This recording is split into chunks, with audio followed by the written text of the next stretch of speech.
Have you ever felt like you're constantly being told to care about everything? Your career, your body, your Instagram followers, your reputation, your productivity, your happiness, even your morning routine? The world is always screaming at us, care about this, fix that, improve this, optimize that. And if you're not smiling all the time or manifesting success by 6 a.m., somehow, you're doing life wrong. But what if the real problem isn't that you don't care enough? What if the real problem is that you care too much about the wrong things? If you're tired of being overwhelmed by expectations from society, from others, and most painfully from yourself, then The Subtle Art of Not Giving a FK might just be the book you didn't know you needed. This isn't a traditional self-help book filled with motivational quotes and toxic positivity. It's a raw, honest, and often hilarious take on what it really means to live a good life, not by giving more FKS, but by giving fewer FKS about better things. Mark Manson, a blogger turned best-selling author, doesn't sugarcoat anything. He lays it all out, the pain, the failures, the personal mistakes, and he does it in a way that feels like you're listening to a brutally honest friend who cares about you enough to tell you the truth, not just what you want to hear. This book isn't about not caring. It's about becoming more intentional with what and who you care about. It's about aligning your values with what actually brings meaning to your life. It's about choosing better problems and letting go of the pressure to be perfect. In this video, we're going to break down the key ideas from The Subtle Art of Not Giving a FK in a way that's easy to understand, emotional, relatable, and hopefully a little bit life-changing. Stick with me till the end, because the deeper we go, the more clarity you'll find. This isn't just a book summary, it's a wake-up call.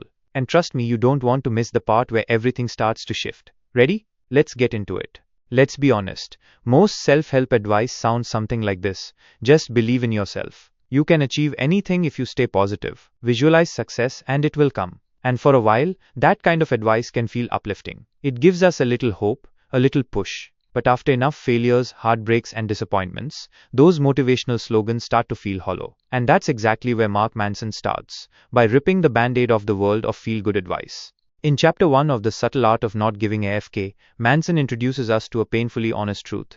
Life is filled with problems, and no amount of positive thinking will make that go away. In fact, trying to avoid pain, failure, and insecurity only makes those things worse. He challenges the obsession with trying, with constantly forcing ourselves to be something more, something better, something extraordinary, and instead invites us to look at the uncomfortable truth. We are limited, and that's okay. Manson gives the example of Charles Bukowski, a man who spent most of his life broke, drunk, and rejected, and yet became a best-selling author.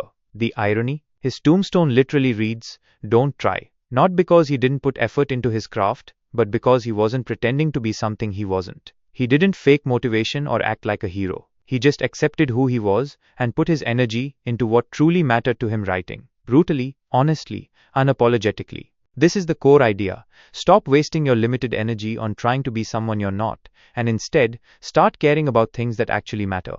Manson says, we all have a limited number of F times KS to give. Picture it like a budget. Every day, you get a set number of F times KS to spend. But most people are spending theirs on nonsense. Things like meaningless drama, social media likes, what some stranger said online, or chasing some imaginary idea of perfection. And then, they have nothing left for what's really important: their relationships, health, passions, values, and inner peace. So what should we care about? Manson suggests we care only about values that are rooted in reality. That means things you have control over: your honesty, your efforts, your choices, rather than things you can't control, like what others think of you or how successful someone else is. He also says good values are socially constructive. They help you grow and build stronger connections. And most importantly, they're immediate. You can live by them today, not in some imaginary future where everything is perfect. Imagine you're scrolling through your feed, and you see someone with the perfect body, perfect life, perfect vacation. It's easy to spiral into thinking you're behind or not enough. But what if you just didn't give a FK? What if, instead, you gave your energy to finishing that small project you've been putting off, or spending an hour truly listening to someone you love? That's where the real transformation starts, not from pretending you're extraordinary, but from embracing the ordinary and choosing your focus wisely. Now here's where it gets interesting. If we're constantly told we should give a FK about being special, being great, being successful, what happens when we stop? What if letting go of trying so hard is actually the key to being free? But here's the question you really need to ask yourself. If caring less is the answer, how do we know what's still worth caring about? Don't skip the next chapter. This is where we get to the heart of what truly drives happiness, and why most of us are chasing the wrong things. Shall we? Now that we've wrapped our heads around the idea that life is full of struggles, and that trying to avoid problems only makes things worse, let's dive deeper. Chapter 2 of The Subtle Art of Not Giving AFK is titled, Happiness is a Problem. And that might sound a bit strange at first, because aren't we always told that happiness is the goal, the ultimate prize, the destination? But Mark Manson flips that idea on its head. He says, nope, happiness is a problem. What does he mean by that? Well, think about it like this. Happiness is not a permanent state where everything is perfect, and you feel like you're floating on clouds all day. Instead, happiness is a feeling that comes from solving problems. Every time you overcome a challenge or work through a difficulty, you get a sense of satisfaction. That's the real source of happiness. If you stop and really think about it, the moments that give us the greatest happiness aren't the ones where everything was easy or perfect. They're the moments when we push through pain, frustration or fear, and come out stronger on the other side. Let me give you an example. Imagine you're training for a marathon. The training days are long, painful, exhausting. But when you cross the finish line, you feel proud, fulfilled, and genuinely happy. The happiness isn't just from running the race. It's from overcoming the struggle it took to get there. That struggle, that problem, is what made the happiness real and lasting. Now, here's the tricky part. Because happiness comes from solving problems, it means you always have to have problems. You can't just sit back and wish for a problem-free life. Because that's not how life works. Life will throw challenges your way, whether you want it to or not. And if you expect life to be easy or perfect, you're setting yourself up for disappointment. So instead of asking, how do I get rid of my problems, Manson urges us to ask, what problems do I want to have? Which challenges are worth the effort and struggle? What problems are meaningful to you? For example, someone might have a problem with their job. Maybe it's stressful or unfulfilling. But they have to choose whether they want to keep that problem because it provides income and stability, or whether they want to find a different problem that aligns better with their passion, even if it's harder. It's about choosing the struggles that are meaningful and give you a sense of growth, rather than running away from problems altogether. This is a game changer because it shifts our focus from avoiding discomfort to consciously embracing the right discomfort. Because the truth is, avoiding all problems leads to a life of emptiness and dissatisfaction. Here's a question for you to think about.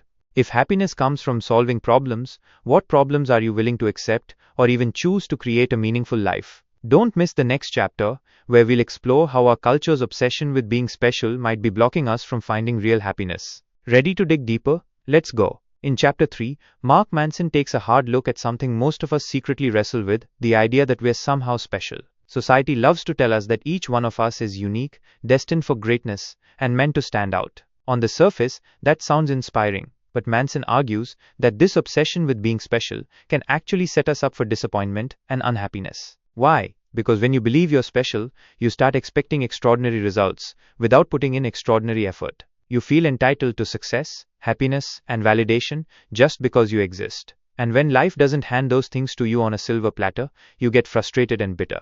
Manson points out that the world doesn't owe you anything. Your specialness doesn't guarantee an easy life or automatic success. Instead, real growth comes from accepting that you're ordinary in the grand scheme of things, and that's a powerful place to start. Here's a practical example. Think about someone who dreams of becoming a famous musician overnight. They believe their talent alone should be enough, but without the hard work, rejection, and countless hours of practice, that dream is just a fantasy. Accepting that you're one among millions, with no special guarantees, pushes you to put in the work that actually matters. So, if you let go of needing to feel special, what do you hold on to instead? What happens when you stop chasing fame or perfection? That's what we'll explore next, the true values that should guide your life. In Chapter 4, Mark Manson dives into a topic that's both uncomfortable and incredibly important: values. He argues that our values determine the quality of our lives, and the key to living well is choosing the right values. But not all values are created equal. Some lead to growth, happiness, and connection, while others trap us in endless frustration and pain. Think about this. Have you ever chased after something because you thought it would make you happy, only to realize it didn't? Maybe it was status, money, or approval from others. These are what Manson calls bad values. They're based on external validation, are out of your control, and often lead to anxiety and dissatisfaction, because no matter how much you get, it's never enough. On the other hand, good values are internally driven, grounded in reality, and within your control. Examples include honesty, creativity, kindness, or personal responsibility. These values don't just feel better, they are better, because you can act on them every day, no matter what's happening around you. Here's an example. Imagine someone obsessed with being liked by everyone. They'll bend over backwards to please others, but end up feeling empty, because their self-worth depends on others' approval, something they can't control. Contrast that with someone who values personal growth and integrity. Even when faced with rejection or failure, they feel grounded, because their worth comes from their own actions and choices. Manson makes it clear, it's not enough to just have values, you must consciously choose them and take responsibility for living by them. When you do, you stop wasting energy on things that don't matter, and start focusing on what truly enriches your life. So here's a question to think about before we move on. Are the values you're living by helping you grow, or are they holding you back? Don't miss the next chapter, where we uncover the power of taking responsibility, even when life feels unfair. Chapter 5 gets real about responsibility, and it's not always easy to hear. Manson makes a crucial point. You are responsible for everything that happens in your life, even if it's not your fault. This doesn't mean you caused every problem, but you own how you respond to it. Think about it. Life throws curveballs at everyone. Bad things happen, whether it's losing a job, a relationship ending, or facing illness. Manson says, blaming others or circumstances keeps you stuck. Taking responsibility gives you power. It means you get to decide how your story unfolds. Here's a simple example. Imagine two people lose their jobs. One blames the economy, their boss, or bad luck, sinking into despair. The other accepts the situation, takes responsibility for what's next, and starts looking for new opportunities or learning new skills. Who's more likely to bounce back? This chapter isn't about guilt or shame, it's about empowerment. It's a tough mindset, but one that leads to freedom. Because when you own your life, you stop being a victim and start being the driver. So here's a question for you. Are you ready to take full responsibility for your life, even the parts you didn't cause? Next up, we'll talk about how our fears shape us and how to overcome them. Chapter 6 dives into something we all face but rarely talk about: fear, rejection, and failure. Mark Manson shows us that these aren't just obstacles, they're actually essential parts of a meaningful life. Most of us go through life trying to avoid rejection or failure at all costs. We're scared of looking bad, being judged, or getting hurt. But here's the catch. When you stop fearing rejection, you become truly free. When you embrace failure, you unlock growth. Manson argues that rejection is necessary because it helps us find what really matters. If you try to please everyone, you end up pleasing no one, including yourself. Real confidence comes from saying no to things that don't align with your values, even if it means getting rejected. A real-life example. Think of someone applying for a dream job. They might face rejection multiple times, but each no teaches them something and pushes them closer to a yes. If they feared rejection so much that they never applied, they'd never get anywhere. So the question is, are you willing to risk rejection and failure to live a life that's truly yours? Stay tuned. Next, we'll explore why certainty can be a trap and how embracing uncertainty can transform your life. Now, as we move forward, chapters 7, 8, and 9 come together to challenge some of our deepest assumptions about life, control, and how we relate to our own stories. Mark Manson brings us into a space where we have to confront uncomfortable truths but also find real freedom. Embracing failure, releasing control, and confronting mortality. Chapter 7 focuses on failure as a pathway to growth. Manson reminds us that failure isn't the opposite of success, it's part of it. Too often, society teaches us to fear failure, to avoid it at all costs, and to judge ourselves harshly when things don't go perfectly. But the truth is, failure is the crucible where we learn who we really are. It's through falling down and getting back up that we build strength, resilience, and self-awareness. Think about a musician learning to play an instrument. Every missed note, every wrong chord is part of the journey. Without those mistakes, there's no improvement. The same goes for life. The trick is to embrace failure not as a verdict on your worth, but as an essential process of learning. Moving into chapter 8, Manson talks about the importance of letting go of control. We live in a culture obsessed with certainty. We want to know exactly where our lives are going, exactly how things will turn out, and exactly who we are. But life rarely works that way. Trying to control everything creates anxiety and frustration. Manson encourages us to embrace uncertainty and vulnerability. When you accept that you don't have all the answers, you become open to growth, change, and unexpected opportunities. Imagine standing on a cliff's edge, feeling the fear of the unknown but also the thrill of possibility. That's where real life begins. Then, in chapter 9, we dive into death and legacy. This might sound heavy, but it's actually liberating.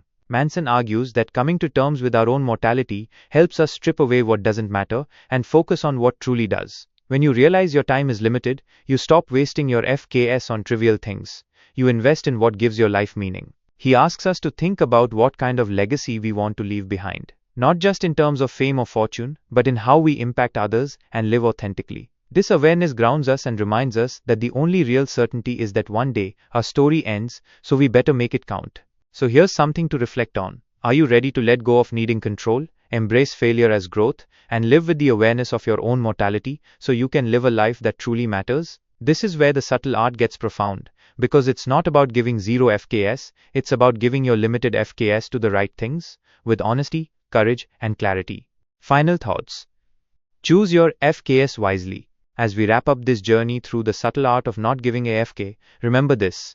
Life isn't about avoiding pain or chasing endless positivity. It's about choosing your struggles, embracing your limitations, and focusing your energy on what truly matters to you. Mark Manson doesn't sugarcoat reality. He challenges us to take responsibility, face rejection, embrace failure, and live with purpose. This book isn't just a guide, it's a wake-up call. It pushes us to stop wasting our precious time and energy on things that don't align with our values. Instead, it invites us to live authentically, accept our imperfections, and find meaning even in life's toughest moments. So, what will you choose to give AFK about? What problems are worth your effort? How will you take ownership of your life and create a legacy you're proud of? If this message resonates with you, don't forget to like this video, subscribe to the channel for more inspiring content, and share your thoughts in the comments below. I'd love to hear which part of this book hit you the hardest. And if you want to dive deeper into Mark Manson's powerful insights, check out the link in the description to get your copy of The Subtle Art of Not Giving AFK. Thanks for listening, and remember, you get to decide what matters. Choose wisely.